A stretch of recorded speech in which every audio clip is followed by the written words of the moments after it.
কুরুক্ষেত্রের রণভূমিতে আপনজনদের নিজের বিরুদ্ধে দেখে তাদের মৃত্যুর বিষয়ে ভেবে অর্জুনের মন বিচলিত হয়ে পড়েছিল।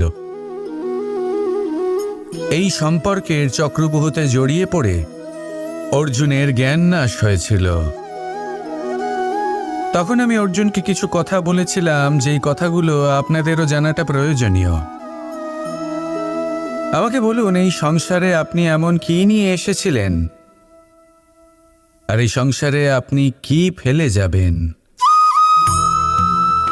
এই সংসার, এই জগৎ, এইসব বস্তু যা আপনার খুব প্রিয়, সবকিছু তা না জন্মের পূর্বে আপনার ছিল, আর না মৃত্যুর পর আপনার থাকবে। এই সংসার আমার থেকেই জন্ম নিয়েছে, আর মৃত্যুর পরে আমার মধ্যেই সমাহিত হয়ে যাবে। এখানে যার জন্ম হয়েছে তার মৃত্যু এখানে সুনিশ্চিত। শুধু জন্ম আর মৃত্যুর মধ্যের এই শরীর শুধুমাত্র একটা মাধ্যম, যার দ্বারা আমরা কর্ম করি, আর এই কর্মের ওপরেই শুধু আমাদের অধিকার রয়েছে। কিন্তু এই সংসারের কিছু অজ্ঞানী এই বিকারগুলোতে জড়িয়ে পড়ে ফল লাভের ওপর নিজের মনোনিবেশ করে, ফলের চিন্তা করতে থাকে, আর যদি মন মতো ফল না পায় তাহলে কুপথে চলে যায়। অন্যদিকে এমন কিছু জ্ঞানী মানুষও আছেন যারা পূর্ণরূপে নিজেকে আমার কাছে সমর্পণ করেন আর শুধু নিজের কর্ম করতে থাকেন। এই কর্ম করেই আনন্দ লাভ করেন এবং তাতেই জীবনযাপন করেন। যদি আপনিও এটা চান যে আপনার জীবনে সুখ থাকুক, শান্তি থাকুক, সম্পন্নতা থাকুক, তাহলে সৎ পথে চলুন, ঈশ্বরকে স্মরণ করুন আর নিজের কর্ম করুন। আসুন আমার সাথে ভালোবেসে বলুন, রাধা রাধা। সন্দেহ আর বিশ্বাস, এই দুই আবেগ যাদের বিশেষত্ব আছে, কিন্তু এই দুইয়েরই স্থান একই, মন। বিশ্বাস আর সন্দেহ এই দুটোই কখনো আমাদের দুঃখের কারণ হয়ে দাঁড়ায়, বিশেষ করে তখন যখন আমরা কোনো ব্যক্তির চরিত্রের আকলন উচিতভাবে করতেই পারি না। আর তাছাড়া এই কাজটা সহজ নয়। আমরা কখনো কখনো কোনো অনুচিত ব্যক্তিকে উচিত বলে ভেবে বসি, তার উপর বিশ্বাস করে ফেলি, আর ফলস্বরূপ সেই ব্যক্তি আমাদের বিশ্বাস ভঙ্গ করে বসেন, আর আমাদের দুঃখের সম্মুখীন হতে হয়। ঠিক সেইভাবেই কখনো কখনো আমরা এমন কোনো ব্যক্তির উপর সন্দেহ করি যে হয়তো পূর্ণরূপে পূর্ণ নিষ্ঠা ভরে আমাদের মঙ্গল কামনাই করেছেন, এমন একজন ব্যক্তি যে সত্যি বিশ্বাসের পাত্র।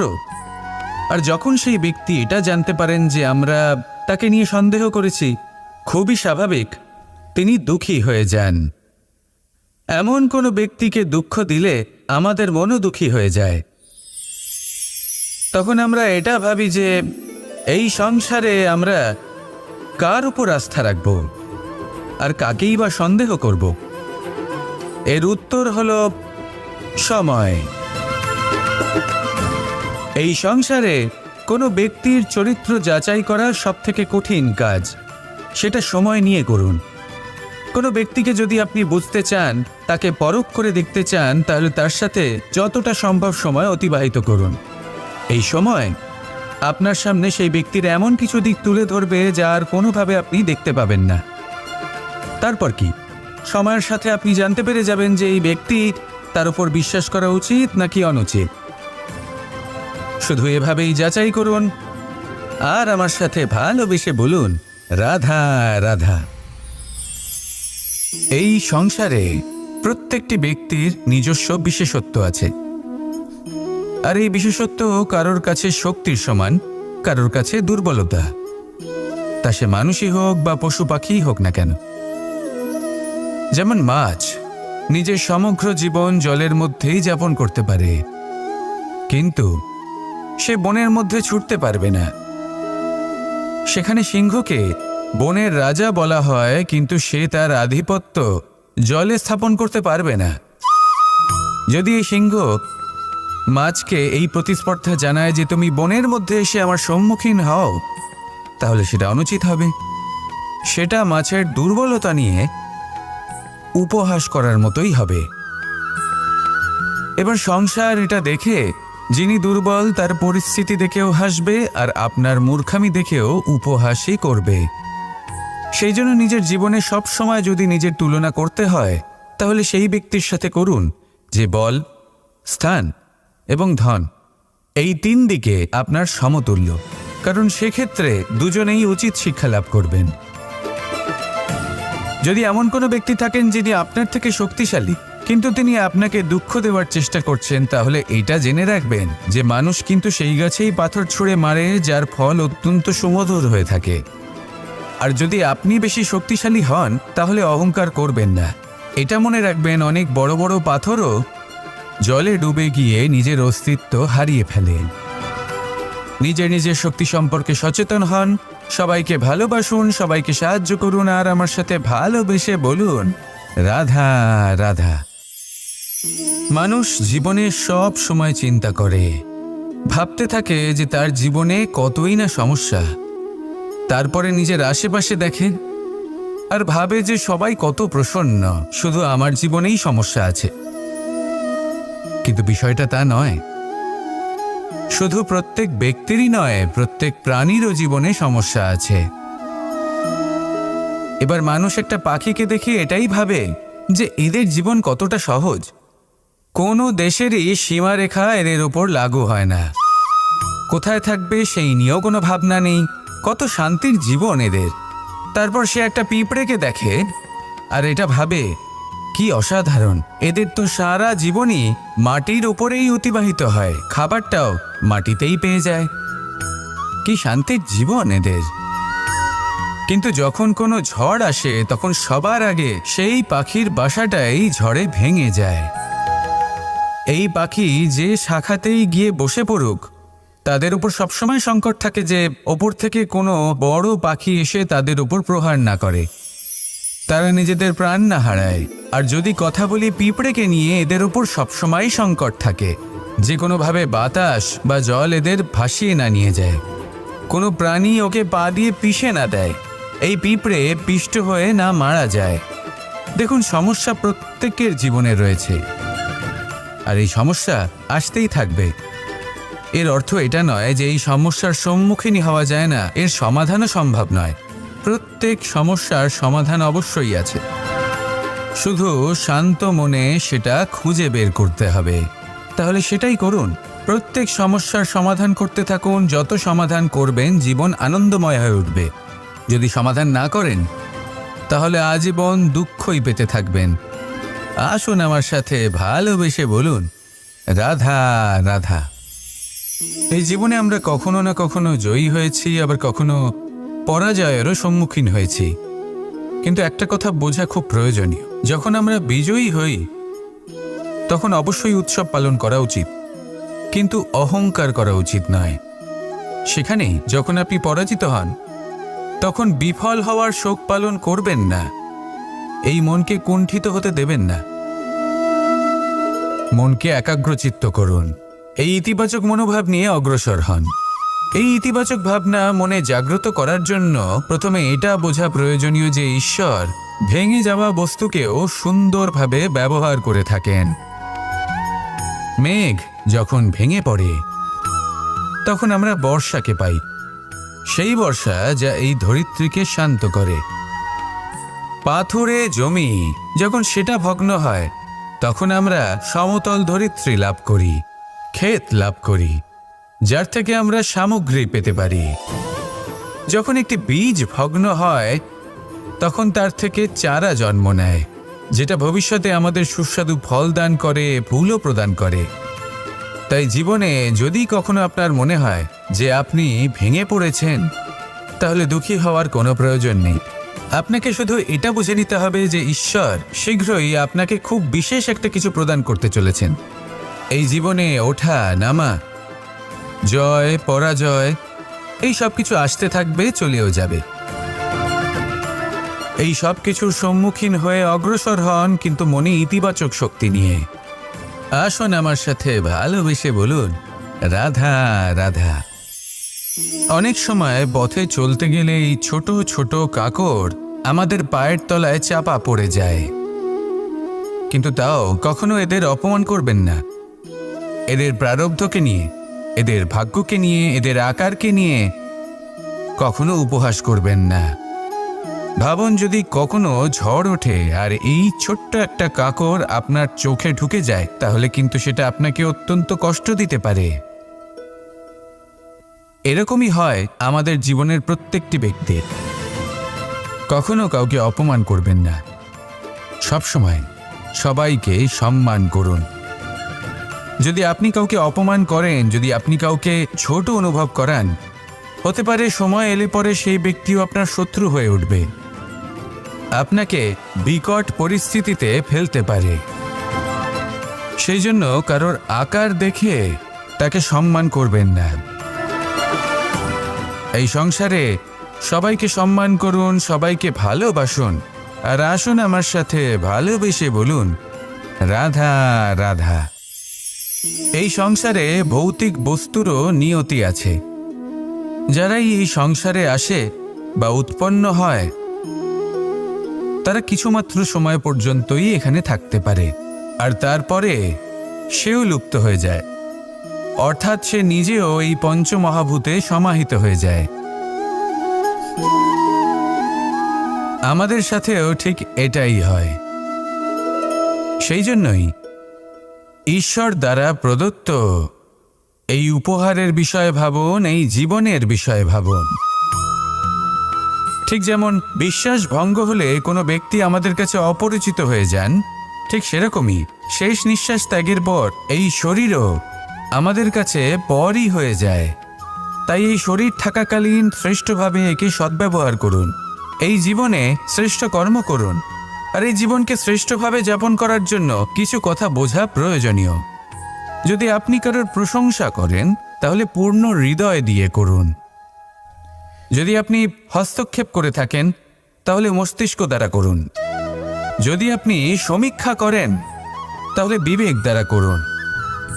যদি আপনি ধন অর্জন করতে চান, তাহলে নীতি অনুসারে চলুন। যদি জীবনযাপন করতে চান, তাহলে রীতি মেনে করুন। আর যদি ঈশ্বরের ভজন করতে চান, তাহলে ভক্তিভাব নিয়ে করুন। শুধু এই কথা মনে রাখবেন যে আপনার এই জীবন কিন্তু অনিশ্চিত কাল পর্যন্তই আছে। কতক্ষণ আছে সেটা কেউ জানে না। তাই কিছু মুহূর্ত যেটা যাপন করতে আমরা এখানে এসেছি, সেখানে ক্রোধ, অহংকার, ঈর্ষা, এইসব আবেগের কি গুরুত্ব বলুন তো? এগুলো ত্যাগ করুন। মানুষকে ক্ষমা করতে শিখুন, আস্তে আস্তে বিশ্বাস করতে শিখুন। এই সংসারে নিঃস্বার্থভাবে প্রেম করতে শিখুন, আর সবার মধ্যে আনন্দ বিতরণ করুন। তাই এই সব গুণ যদি আপনি আত্মসাৎ করতে পারেন, তাহলে আপনার জীবনে শুধু আনন্দ এবং আনন্দই বিরাজমান হবে। আসুন আমার সাথে ভালোবেসে বলুন, রাধা রাধা। জল, জল এই পৃথিবীতে বেঁচে থাকার জন্য আবশ্যক তো বটেই, কিন্তু এই জল আমাদের একটা অত্যন্ত গুরুত্বপূর্ণ শিক্ষা প্রদান করে। কখনো এই জলকে দেখেছেন? যে পরিস্থিতিতেই এই জল প্রবাহিত হোক না কেন, এর উপর যা কিছুই প্রভাব থাকুক না কেন, এর পথে যতই বাধা আসুক না কেন, তার মধ্যে থেকে ও নিজের পথ ঠিক বের করে নেয়, কিন্তু নিজের প্রবাহ থামতে দেয় না, ক্রমাগত অগ্রসর হতে থাকে। সেরকমই একটা শিক্ষা যেটা আমরা জল থেকে পেয়ে থাকি, তা হলো এটা: আমরা যখন জলের দিকে তাকাই, তখন আমরা নিজের প্রতিবিম্ব দেখি, স্পষ্টভাবে দেখতে পাই। কিন্তু তখনই দেখতে পাই যখন এই জল শান্ত থাকে, স্থির থাকে।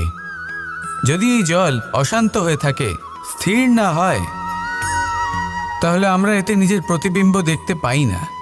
এটাই আমাদের মনের সাথেও হয়ে থাকে। যখনই জীবনে কোনো সংকট আসে, যদি আমরা শান্ত মনে, স্থির মনে সিদ্ধান্ত নিই, তাহলে সেটা এমন একটা শীতল সিদ্ধান্ত হবে যেটা আমাদের ভবিষ্যৎকে একটা শ্রেষ্ঠ স্থানে নিয়ে যাবে। যদি মন অশান্ত হয়, বিচলিত হয়, পীড়িত হয়, দুঃখিত হয়ে থাকে, রুষ্ট হয়ে থাকে, তাহলে অনেক সময় আমরা এমন সিদ্ধান্ত নিই যেটা আমাদের জন্য অনুচিত প্রমাণিত হয়। যখন আপনি ক্রুদ্ধ ছিলেন বা দুঃখের বশে ছিলেন, তখন অনেক সময় হয়তো এমন সিদ্ধান্ত নিয়েছেন যেটার জন্য ভবিষ্যতে আপনি অনুশোচনা করেছেন। এবার দেখুন, এই আবেগগুলো থেকে আমরা পালাতে পারবো না, কিন্তু এই আবেগগুলো আপনার উপর কতটা প্রভাব ফেলবে সেটা আমরা অবশ্যই ঠিক করতে পারি। এই মনকে আমরা নিয়ন্ত্রণ করতে পারি। এটাই করুন, চিন্তা করুন, এই মনকে শান্ত রাখুন, স্থির হতে চেষ্টা করুন, আর তারপরে সিদ্ধান্ত নিন। আসুন আমার সাথে ভালোবেসে বলুন, রাধা রাধা। আপনি কি কখনো নৌকা যাত্রা করেছেন? করে না থাকলেও নিশ্চয়ই দেখেছেন যে এই জল যা নিজের অন্তরে সব কিছু সমাহিত করে নিতে পারে, এই নৌকা সেই জলের ওপরেই ভেসে থাকে। নদীর স্রোত কাটিয়ে সে সামনে অগ্রসর হয়।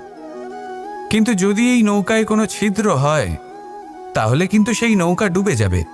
আর এতে কোনো তফাৎ হবে না যে সেই ছিদ্র ছোট নাকি বড়, নৌকা ডুবে যাবে।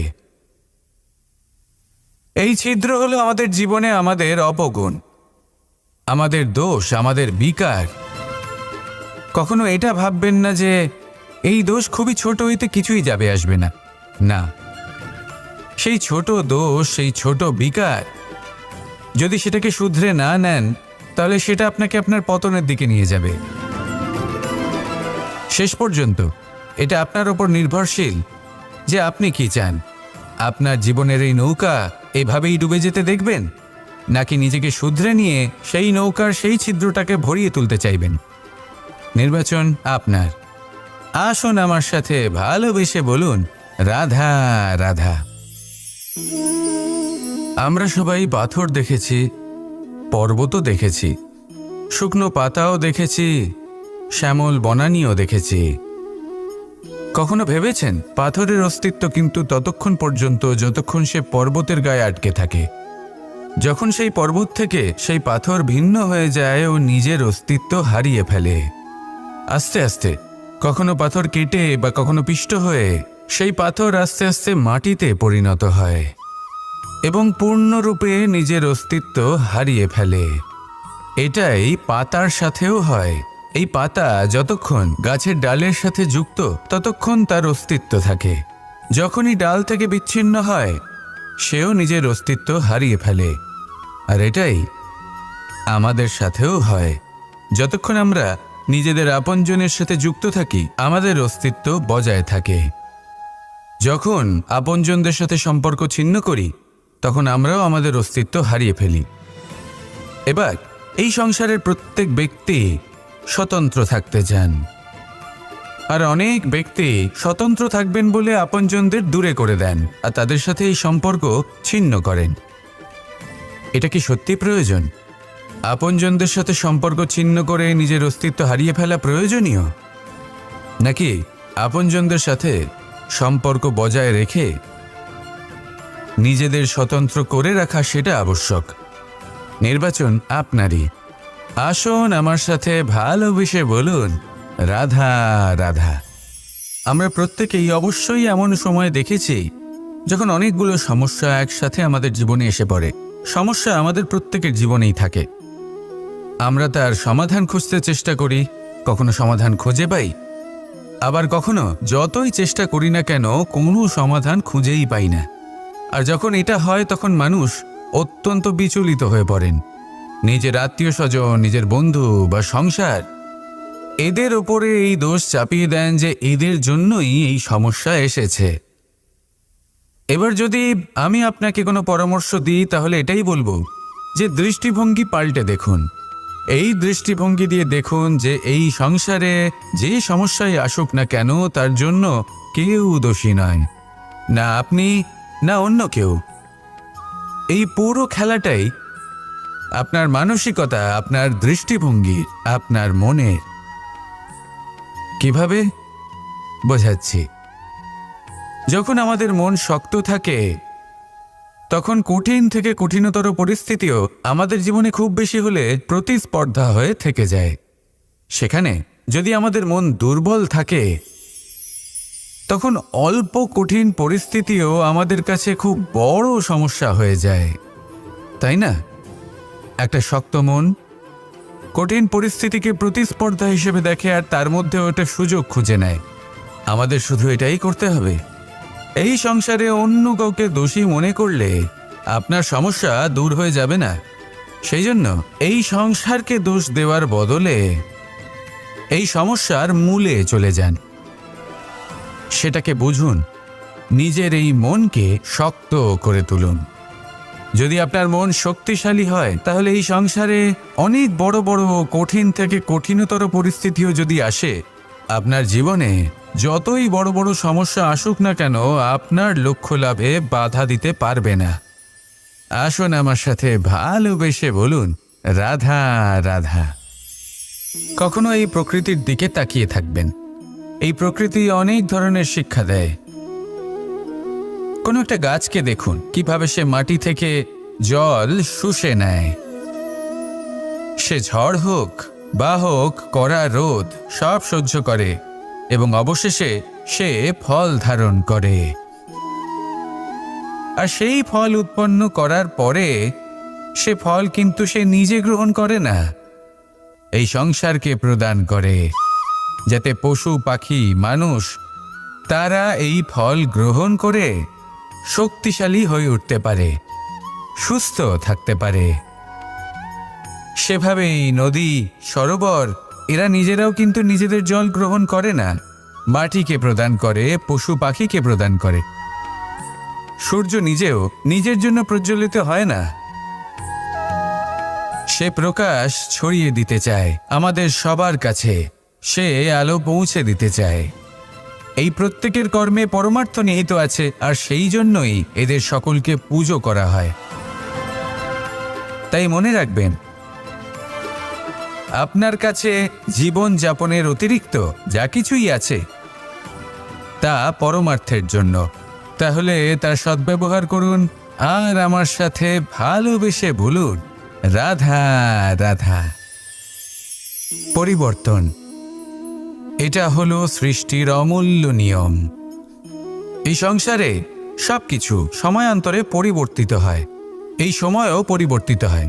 পরিবর্তন চিরকাল হয়ে এসেছে আর চিরকাল হতে থাকবে। কিন্তু এবার আমরা সেই পরিবর্তন কিভাবে লাভ করব, যেটা আমাদের প্রয়োজন, যেটা আমরা চাই। আমরা জীবনে বিকাশ চাই। এই বিকাশ কিভাবে লাভ করতে পারি? এই প্রকৃতি কিন্তু আমাদের অত্যন্ত উত্তম উদাহরণ দিয়ে বুঝিয়েছে। একটি বিন্দুর উদাহরণ দিয়েছে যা ভবিষ্যতে একটা বিশাল নদীর আকার ধারণ করে। এটা কিভাবে হয়?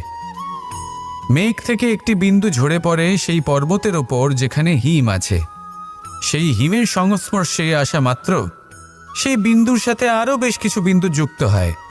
তারপর তারা অগ্রসর হয়, আরও কিছু বিন্দু যুক্ত হয়, আস্তে আস্তে একটা ক্ষীণ ধারার রূপ ধারণ করে এবং সেটাই ভবিষ্যতে আরও এগোতে থাকে। অনেকটা যাওয়ার পর যখন অনেক সংখ্যক বিন্দু একসাথে যুক্ত হয় তখন সেটা বিশাল নদীর আকার ধারণ করে। এবার আমরা মানুষ বলে আমাদের সাথে এই নিয়মের অন্যথা হয় তা নয়। আমরাও এই প্রকৃতির অংশ, আমাদের ক্ষেত্রেও একই নিয়ম প্রযোজ্য।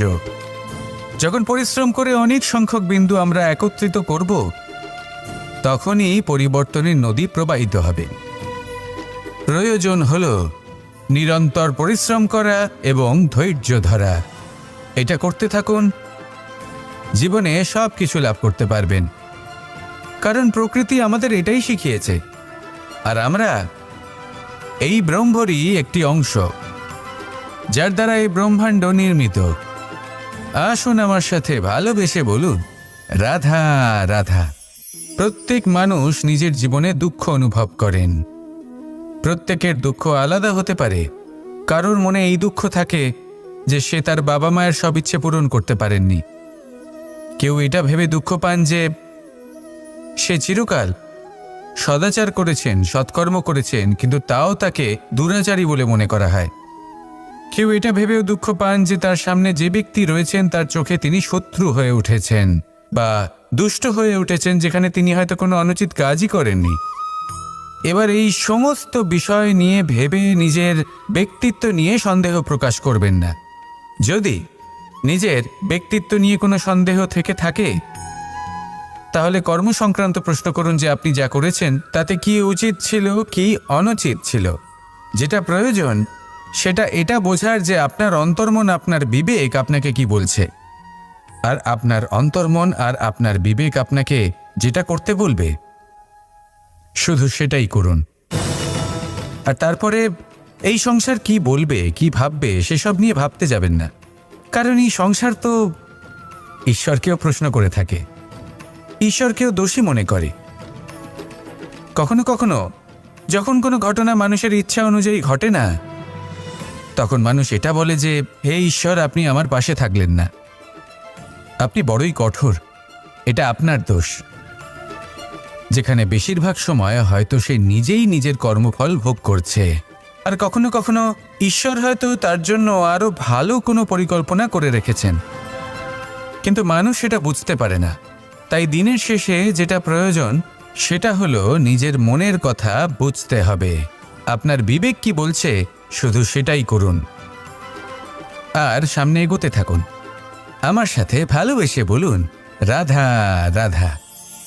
পাশা নামক এই খেলাটি আপনারা নিশ্চয়ই খেলেছেন, না খেলে থাকলে দেখেছেন, আর যদি দেখেও না থাকেন তাহলে নিশ্চিত রূপে শুনেছেন।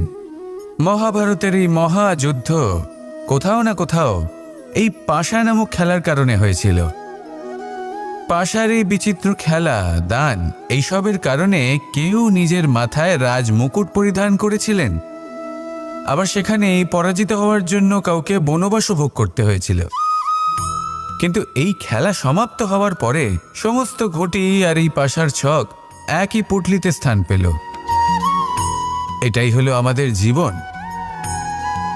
এই সংসারে আমরা জয় পরাজয়ের বিষয়ে এতটাই ভাবি, এত চিন্তা করি যে এই জীবনের খেলার আনন্দটাই উপভোগ করতে পারি না। আর অবশেষে কি হয়? কেউ জয়ী হন, কেউ পরাজিত হন, কিন্তু দুজনেই একই স্থানে পৌঁছে যান। প্রত্যেক ব্যক্তি মৃত্যুর পরে একটি নির্দিষ্ট স্থানেই পৌঁছতে বাধ্য, কিন্তু ততক্ষণ এই জীবন, এই খেলা, তার আনন্দ উপভোগ করুন। এই সংসারে সেই ব্যক্তি শ্রেষ্ঠ স্থানে পৌঁছতে পেরেছেন যিনি এই সংসারকে প্রকাশ প্রদান করেছেন, যিনি কখনো জয় পরাজয় এ বিষয়ে ভাবেননি, শুধু এই জীবনের খেলার আনন্দ উপভোগ করেছেন। এটাই আপনিও করুন, আর আমার সাথে ভালোবেসে বলুন রাধা রাধা। আমরা সকলে সামাজিক জীব, মানুষের সাথে দেখা সাক্ষাৎ করা এটা চিরকালই চলতে থাকে। আমরা কখনো কাউকে উপহার দিই, আবার কখনো কেউ আমাদের উপহার দেয়। কখনো কি এমন হয়েছে যে আপনি কাউকে একটা উপহার দিয়েছেন, কিছু সময় পরে বা কিছু মাস পরে সেই উপহারই ঘুরে ফিরে আপনার কাছেই এসেছে, অর্থাৎ সেই বস্তুটাই আপনার কাছে আবার ফিরে এলো? এরকম হয়। ছেলেবেলায় একদিন একজনের বিবাহ ছিল, তখন মা তাকে একটা উপহার দিতে চাইছিলেন, তাই তিনি একটা পোশাক বানালেন আর সেটাকে সুসজ্জিত করছিলেন। আমি দেখলাম আর জিজ্ঞেস করলাম যে মা, এই পোশাক এত সুসজ্জিত করার কি আছে? তখন মা বললেন যে কানাই, কখনো কাউকে এমনই উপহার দেবে, এমন প্রকারে দেবে যে সেটা যদি আবার ঘুরে ফিরে তোমার কাছে ফিরে আসে তাহলে যেন তোমার খারাপ না লাগে। এটাই কিন্তু হয় আমাদের ব্যবহারের সাথে, কর্মের সাথেও এবং আমাদের কথার সাথেও। তেমনই আচরণ করবেন যে আচরণ আপনি সহ্য করতে পারবেন। যদি মুখ থেকে কটু কথা বেরোতে থাকে তখন নিজেকে সংযত করে নিন। সেই শব্দই প্রয়োগ করুন যেটা আপনি তার বদলে শুনতে চাইবেন, এবং আপনার দুঃখও হবে না, কারণ আপনার কর্ম এমন একটা উপহার যেটা আবার ঘুরে ফিরে ফলস্বরূপ আপনার কাছেই আসবে। সেই জন্য নিজের আচরণ শুভ করুন, নিজের মানসিকতা শুভ করুন, নিজের মুখ থেকে মধুর বাণী নিঃসৃত করুন, আর এইভাবে মধুরভাবে বলুন রাধা রাধা। এই সংসারে একটা শব্দ আছে যার বিষয়ে মানুষ অত্যাধিক চিন্তা ভাবনা করে,